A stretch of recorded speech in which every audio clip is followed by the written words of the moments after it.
This is Rocky Snyder. At the tone, leave your name and message and I'll get back to you. You are physically repulsive, intellectually retarded, vulgar, insensitive, selfish, stupid. You have no taste, a lousy sense of humor, and you smell.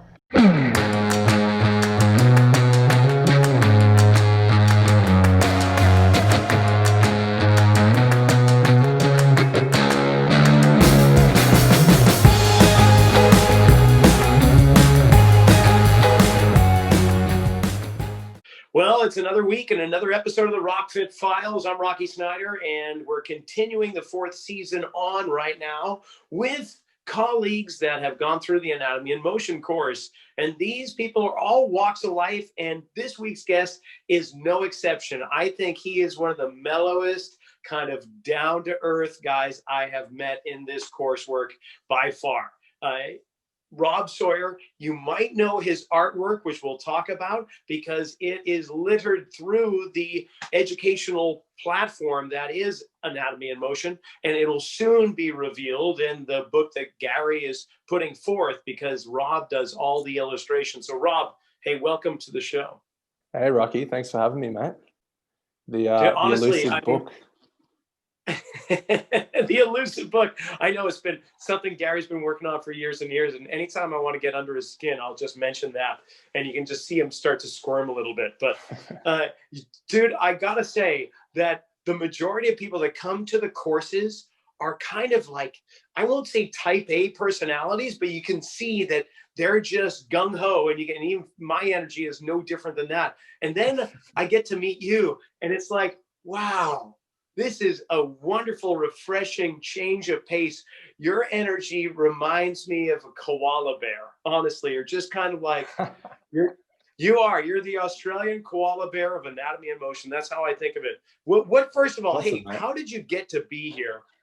Let's start with your origin story. How did you come to Anatomy in Motion? Ultimately, yeah, I was years, and then through my own sort of chronic pains and struggles, I got out of that lifestyle in search for ways of healing my own health. And I went down the path of first personal training, and then was qualified as a remedial massage therapist. And straight after remedial massage, I got into the neurokinetic therapy world, checking out some of David Weinstock's courses and getting into that stuff. And then through, it would have been just through, I think, some of the forums on the NKT stuff, I came across a fella called Gary Ward, who wrote some really cool stuff about the body and ultimately the feet, which I was really interested in at the time. And so I started, just searching his name in all of the forums that I was, that he and I were within, and reading all of the things that he'd written. And then kind of just Googling his name, checking out all his YouTube videos, and basically stalking the guy for a while to find any information that I could. And then through that, I got his book. I kind of went with the little bits and pieces in the book and tried to figure out as much of this flow motion model that he spoke about, because his course wasn't actually coming to Australia for another year and a half or so. So myself and another fellow that I met through NKT, Tom Galley, his name is, I sort of found out that Tom was aware of the Anatomy in Motion work too. And so between the two of us, we started having some Skype conversations and whatnot, and trying to figure out as much of the model as we could. So I found Gary Ward on Facebook, and I made up an Excel spreadsheet of the flow motion model, the Aussie koala bear version. And I messaged him and I said, hey, mate, really love your work. What were your influences and how did you come about creating this? How did I go with my model? And so I sent him this model, and rather than him kind of giving me any answers or anything like that, I think he then used me as a bit of an experiment to see how somebody might go kind of learning the model or trying to figure it out remotely. So he just gave me kind of tidbits and ideas and say, the pelvis in this phase of movement is out in the transverse plane. And so, I just kept sort of learning and chipping away at it like that. And so by the time the course came to Melbourne, Australia, I kind of had a lot of it down, or had a really pretty good understanding of what was going on, except for the things that I couldn't do in my own body. So I was itching to kind of talk to him and figure out the missing pieces of the puzzle. So I guess, yeah, that's how I got into it. I just fell in love with the model. And I think with Gary as a person, he's a pretty laid back fella, and we seem to get along well. So created a bit of a friendship, and it's all stemmed from there. Yeah, we had Tom Gelly on last week's episode, and he was kind of mentioning that you and he were kind of conspiring and trying to figure out the flow motion model prior to the workshop coming to Melbourne. And so when Gary and Chris arrived there, it was almost like you were a step ahead of a lot of the people there, and that must have felt kind of nice, where you weren't lost. You weren't babes lost in the woods, so to speak. You had been working on it for some time. But now, was that also when Gary noticed your sketches? Because that's a story I would love to hear. Like, how did you become I would say the official, without any true moniker, but you are the official artist of Anatomy in Motion, and putting all of the flow motion model together as a visual kind of field? Yeah, I think I've always been very visual learner, and I've always just wanted to create. And I've always done artwork, but I've never had a job or something within that field aside from being a musician. So I guess within my learning, and also within the NKT world, I'd always just draw things when I was studying them, and so. Perhaps, yeah, even when I saw some of Gary's initial YouTube videos and read his book, I was like, oh, I really want to see this all laid out on a skeleton, like visually, and how good would like a poster series be, or pictures of this stuff. And I just really craved drawing it. So I started drawing some of the, I guess you call phases within the model, and layering some of the muscle tissues on top, and just within my notes. And then on the course, I think, yeah, walking around, Gary saw some of my work, and we were sitting at lunch eating an ice cream on the beach in St Kilda. It's a pretty beautiful place there where the course was taking place, and he sort of said, yeah, look, we've created a bit of a friendship, and you seem to know the work quite well, to a point where I could sort of trust you to illustrate it without holding your hand too much. Would you be interested? And I was like, yeah, like I've been hoping something like this would come about since I sort of discovered his work. So yeah, I mean, I think that was about three years ago now. We sort of had talks of getting this book done within like 6 months or something like that. But then as I've sort of started to get into it, it's taken quite a long time. And how many sketches, how many drawings are we talking now? Are we into the thousands? I haven't counted them, but they're all on A3 size paper. And on some of those pages, there's probably at least 4 drawings. But I've got two big, like, kind of flip book folders that are quite heavy and quite full now. And then also, I've been doing the imagery for the book, the flow motion model book, but now since the coronavirus and Anatomy in Motion not being able to travel internationally to teach, a lot of the work's going up online. So I've also been drawing imagery for the online courses too, which I imagine some of that will then be further detailed and included in the flow motion model book. So yeah, there's a lot of artwork, and it seems like there's a lot more to go as well. So yeah, who knows where we draw the line or what's to come. Yeah, no pun intended with that. That's good. So you're a traveling musician, right? You were on the road, you're the traveling minstrel, but you mentioned that you were starting to get into certain amounts of pain, whether chronic or acute. You share, if you don't mind, what was going on there, and of course that led you to where you are. But how did you go through that journey? Yeah, I don't know what year it was, but what was happening was I was kind of traveling back to back doing sort of like a European summer. I'd go and play a lot in France, actually, cruising around sort of the western parts of Europe, and I'd do that and then come back and play the Australian summer. Sort of doing these back to back summer seasons for probably a good 4 years. And yeah, I mean, I was probably my early 20s, having a really good time with mates. I was drinking a lot, and at the time I didn't really have much sort of balance in my life. So it was kind of all very go, go, go. You know, I'd stay up late partying all night, but then I'd also get up, I'd go for like a 5 or 10K run. I developed this pattern where we started doing push-ups on tour, to the point where I was doing about 300 push-ups a day, and that became like just a thing that we did for fun. But then I wasn't eating very well, and then I'd play my gigs, and they'd probably go sometimes 3 or 4 hours, and then it'd be up again until 2, 3 a.m. partying and drinking, and it just became this sort of perpetual cycle towards the end of when I was touring, and I was just knackered. I was buggered.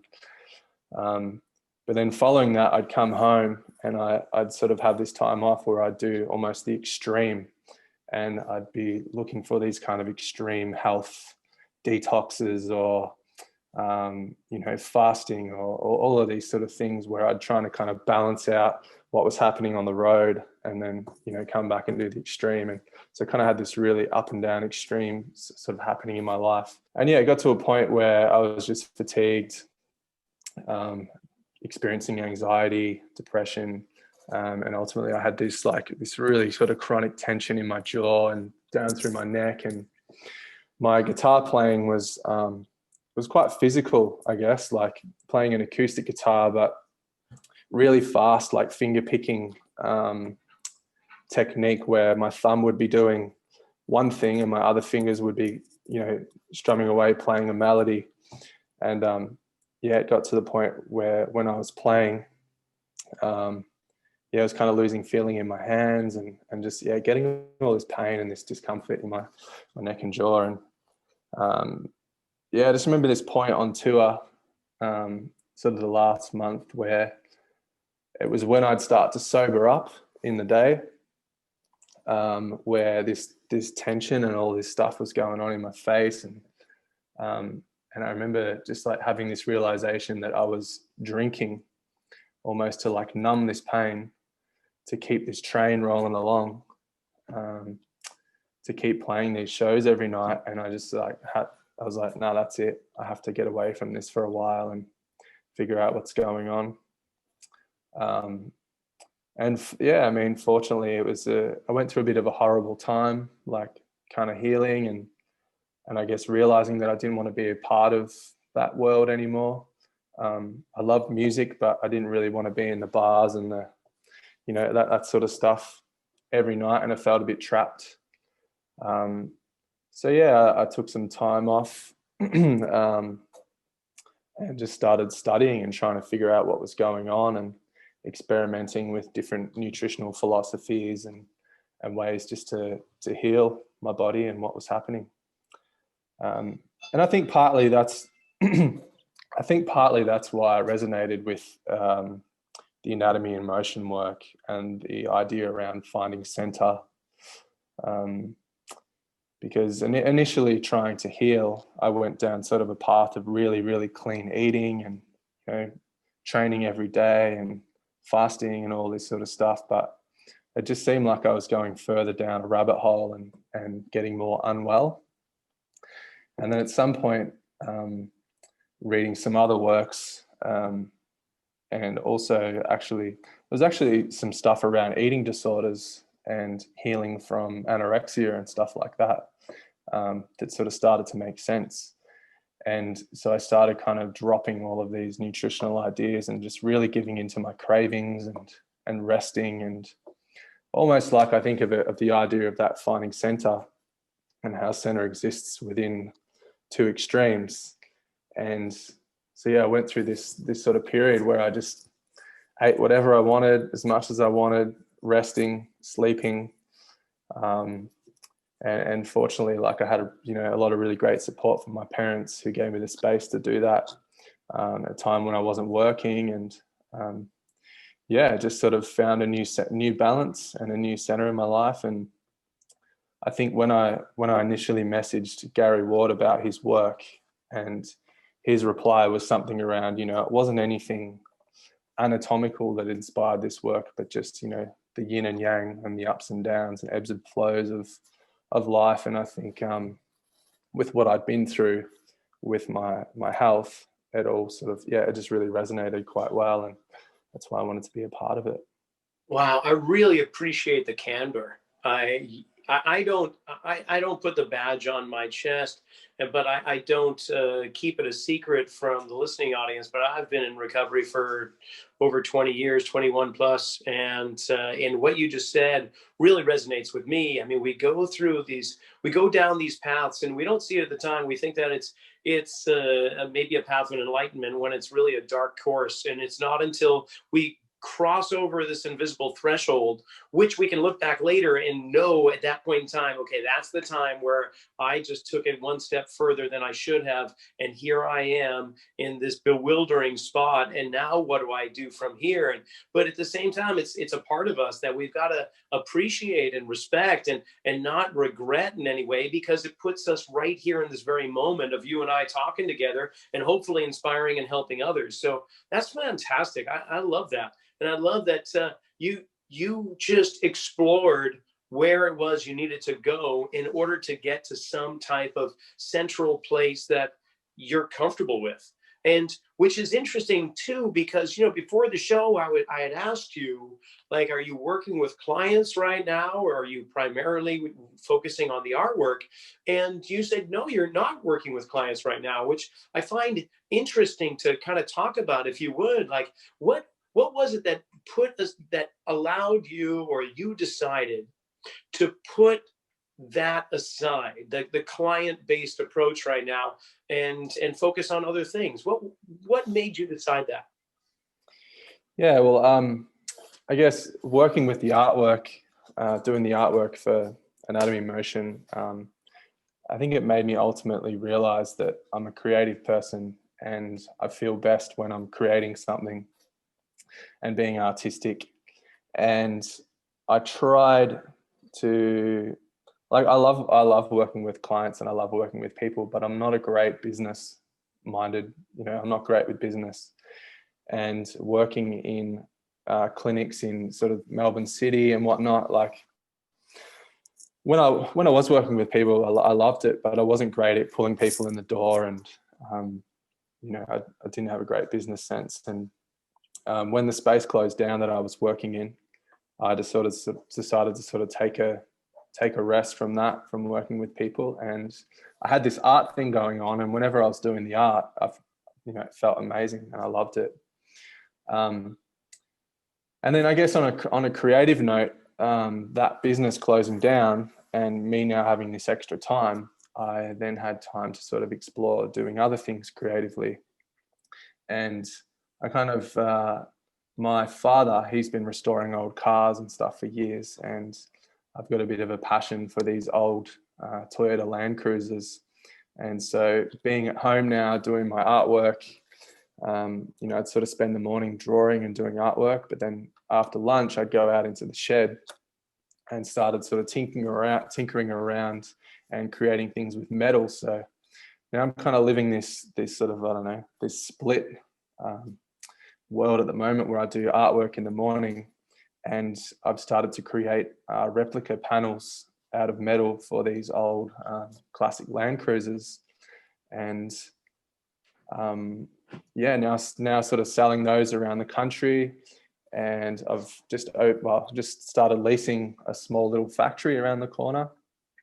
So now I've got a little office set up where I can do my artwork, and then sort of slowly setting up the factory with different machinery and welders and whatnot, to have a real good crack at making, I guess, some replica body sections and panels for these cars. So yeah, I guess it's kind of two worlds, but it allows me to I guess, sort of use what I learnt with my study and experience working with people and my understanding of the body, but channel that in a creative fashion and share that in a creative fashion. And I think one thing I did come to a conclusion was that, you know, I might be able to actually help more people by channeling my energy into the artwork than I would if I spent time trying to get clients and working with one-on-one with people. So yeah, I don't know where that was going, but. Oh, no. I honestly, I'm so blown away right now because this is a question that I have often asked to other anatomy and motion colleagues during the podcast, but you are more of a truer sense of the flow motion model than anyone that has come before you in these podcasts. And not that it takes away from anybody in the past, but how you just expressed that. And if we really can understand human movement from more than just the biomechanical approach, but through different models, whether we think of it as a psychological model and moving into places of comfort, but staying away from danger places. And when we go into those darker places in which we are a little frightened or perhaps apprehensive of going, but as soon as we do that, though, a light is shining, and it's like more opportunity is presented. And I feel like you've just flown into your dark spaces in your life, and not necessarily maybe in your body, but through your life's path, you are exploring those dark zones that many of us shirk away from. And we may do it within the physical frame, and we may teach other people about it, but you're actually living the code of it.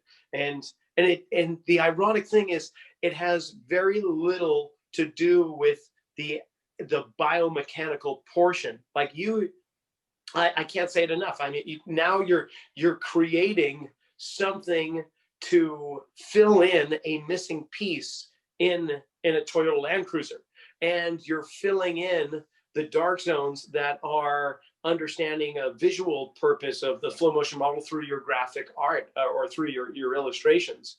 I mean, it's blowing me away right now. I was not expecting this kind of conversation here, and Yeah. and it's awesome. Yeah, well, it's like when you said we're going to chat, I was like, well, I'm not working with clients. What the hell are we going to talk about anymore? Like, you know, I've watched some of the previous podcasts, and you know, talking to, you know, some of the questions are usually focused around, you know, what's your process with people and da da da da da. But yeah, I mean, it's funny because people ask me what my Instagram is and stuff who are in the anatomy and motion community, and I just say, well, it's just full of pictures of my dog and Land Cruisers and camping and stuff. There's no anatomy stuff there really, mostly because you know, it's Gary's work, and it'll be shared when it's ready to be shared. So well, before yeah, it gets cool. shared, there's a story that Gary was sharing with me. I don't know, I think we were skiing last year or something, and we we're chatting about your work and how, you know, he had it on his phone. He was flipping through all the illustrations, and in fact, he was giving me a little of the flip, like the flip illustration that you were creating. And he said, you know, when Rob sent this to me, I had to look at it for quite a while because I realized the illustration was limping. And so share with us a little bit of that, because obviously something was missing in the flow motion model, and the illustration itself was presenting that. Yeah. So I guess whilst I was drawing the full skeleton going through each footstep and each sort of portion of a footstep, I had this idea of turning it into an animation, because I thought, well, if it can animate, then everything must be flowing correctly.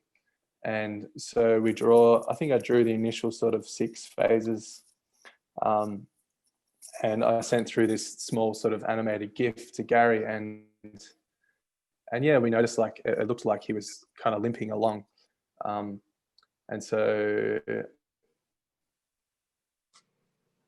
we had the discovery that obviously there was a missing piece there. So had to then kind of come up with the piece that was missing in between the phases and draw that to kind of fill the spot. so that now this skeleton would actually flow along rather than having sort of this, this kind of limp, like he was kind of carrying each leg every time. Like, yeah, it was really cool. I think the other thing that's been cool around the artwork process is discovering things in my own body too, which I didn't expect. That was, I might be drawing a skeleton from one side in a phase of movement, and I'm okay with one leg forward, but then drawing it from that side with the other leg forward, I just kind of have this meltdown in my brain, to the point where I'd have to actually stand up, spend a good hour or so moving over wedges and looking for, things that are missing in my own body, to a point where, then I could actually draw it on paper. And I mean, that shows up in some of the courses too, where people might not be able to grasp their head around like transverse plane movement. And then you grab hold of their foot and there's transverse plane in their rear foot or calcaneus or something like that. And as soon as you start to unlock that mobility and that movement, it's kind of like, oh, it clicks now. So yeah, it's been a really interesting process, and quite challenging and rewarding, and quite slow. That's fantastic. I was curious, like you were saying that there were some parts of your own body that you struggled with moving, like we all do, but I was really curious if it carried over to your artwork. And what you're saying is it does. I mean, you really you struggled actually illustrating something that you couldn't experience in your physical frame. Yeah, it's been mind-blowing sometimes. I mean, I guess for me that's like a thing of like, when I watch a client, I've always had a very visual process too. Working with people one-on-one, I usually spend a lot of time kind of drawing out where their body is, in like a bilateral stance. Is the pelvis high, is the rib cage high on one side, is the skull tilted one way, and really spend some time drawing that.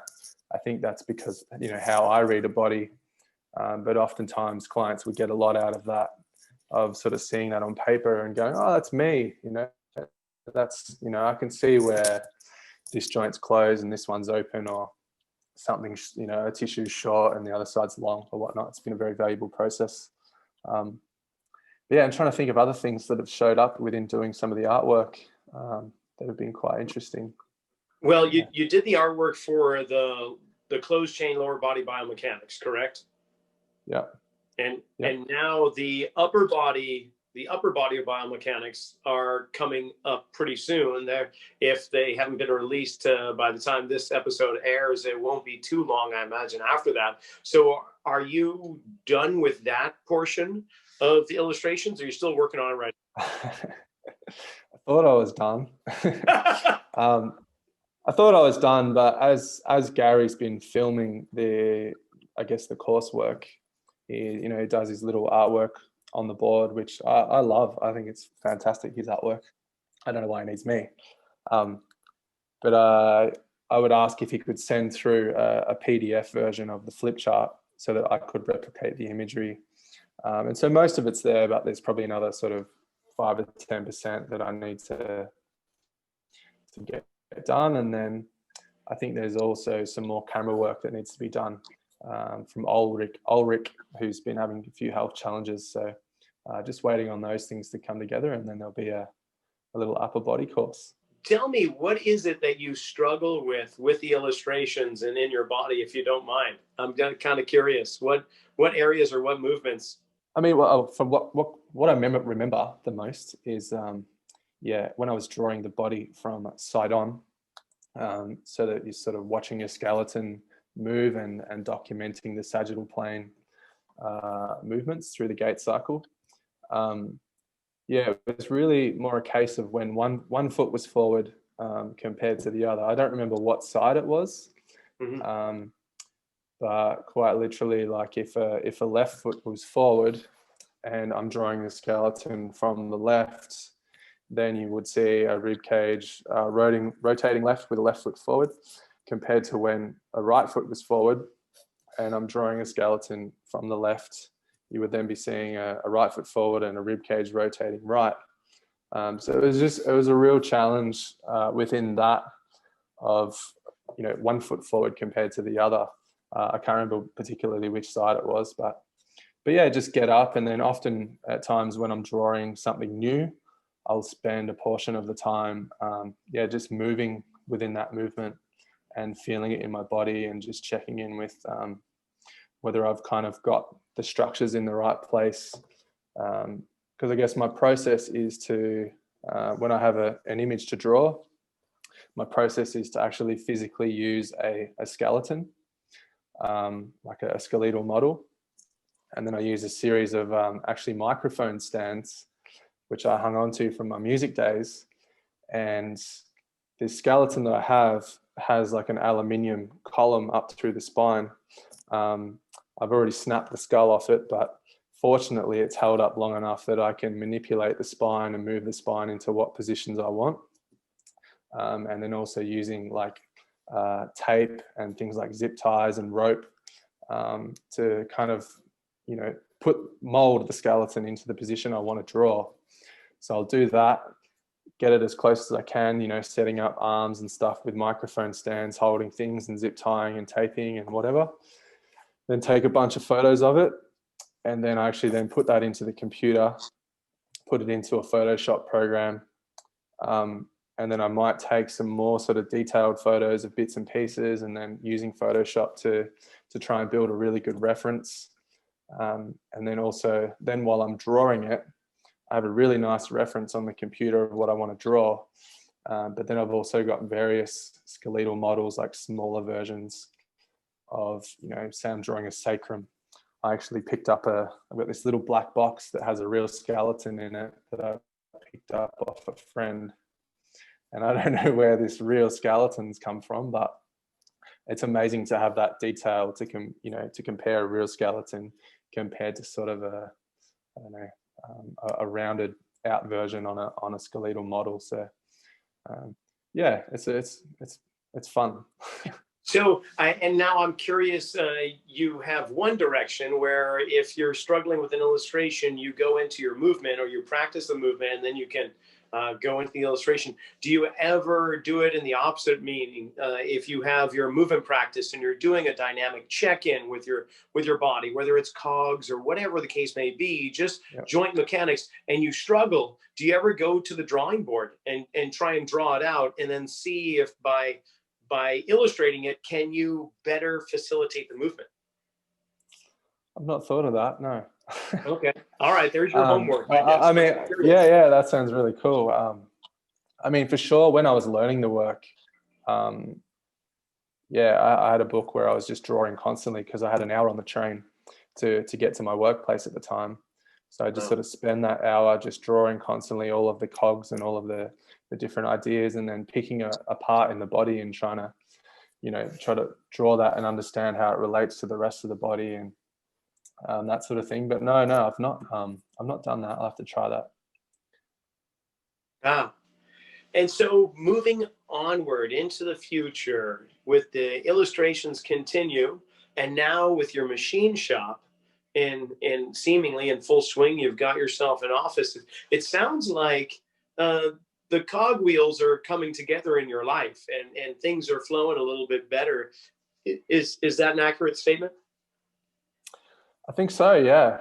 I mean, it's the parts that I've been making with the machine stuff have been selling quite well, but I needed more space to kind of expand and have a real crack and a bit of a gamble at, I guess, expanding with that. And then, yeah, it just worked out really nicely that it had the space that I've rented has this nice office space to do the artwork. So, yeah, I definitely feel like things are flowing a little better, and it's a bit of a milestone being able to rent this space and have a nice creative space where I can just make noise, make mess, and create and do what I want. So back in, I don't know if it was the 80s or the 90s, Candice Bergen had an American TV show called Murphy Brown. And she had this guy and I want to say his name was Sheldon, that's the character's name, but I'm not quite sure. He became the live-in artist. Like, she wanted a mural painted on a wall, and then she wanted something else done. And before you know it, this guy's kind of just continuing on, just doing all the artwork. I don't know why that's coming to mind, but do you sometimes feel like you're in an episode of Murphy Brown when it comes to Gary and his work, and he gives you one thing and he says, "Oh, that's great, Rob. Hey, by the way, I want to do this now." And then before you know it, here we are 3 years later. Are we looking at another 3 years of illustration? What do you think? I've no idea, mate. I hope so. It's frustrating. As frustrating as that is for everyone else, and as much as I can't wait to hold this book, you know, tangibly in my hands and flip through the pages and see my work next to Gary's, and it'd be amazing. Like, it's such a cool process to be a part of, and yeah, I hope there's more to come. I don't know what, perhaps in more detail. I've sort of recommended to him maybe he could do a version 1 of the book with where we're at, and then add some more detail later and do like an expanded version. But yeah, who knows, mate. Now, aside from doing the primary phases, the partner phases that go with them and all that, all the main, we'll say 7 phases of the gate cycle, I think you are in a unique position, better than anyone else, to explore the phases in between, what we'll call interphases. And I imagine that you've been illustrating a bit of that. Well, we talked about the limping image, and you realized there was something in between each phase that needed to go. So is that true? I mean, have you really been exploring the phases in between? A little bit. Imagine the only sort of other phase in between that has been explored artwork is more like a scoliotic type shift, which is taught within the immersion courses, but it's a sort of a moment between where the pelvis is shifting from the rear foot into the front foot whilst we're walking, and the spine is kind of I guess it's laterally flexed from where it was, now going into a front foot where the spine starts to then commit weight into the front foot. But there's this moment where the spine's left in kind of an S shape, in a bit of a scoliosis. So that's also been drawn within the artwork, which sort of had its challenges as well. What were the challenges? What were the challenges? But then, well, just in saying that, it made me remember, because it's been 3 years now. It's been a long time since I initially drew the full skeletons walking through the. Yeah, it just made me remember, like, the brief for the artwork was real but learnable. So it's been kind of a challenge to make an animated GIF of a skeleton, which sort of has enough exaggerated motion in it to make it learnable, but not too much that it, you don't get this skeleton that's like moving around like this so much, which it is a little bit. And I sort of mentioned to Gary at some point, like, maybe we need to draw, separate images for an animation, with more subtle movements so that it flows better, more like a real walking human, which has all of those movements there, but they're more subtle and the skeleton's more in line. Yeah, what would have been challenges within the scoliotic shift? I guess probably I don't know, just the detail of the spine and putting it into a scoliosis and trying to capture that probably from behind and drawing all the detail of the vertebrae as it's going through that into that shape. Yeah, I can only imagine. That's a daunting task for anyone, artists and non-artists alike, I bet. And most of us are just dealing with semicircles and triangles and a circle for the head. Actually, with lines.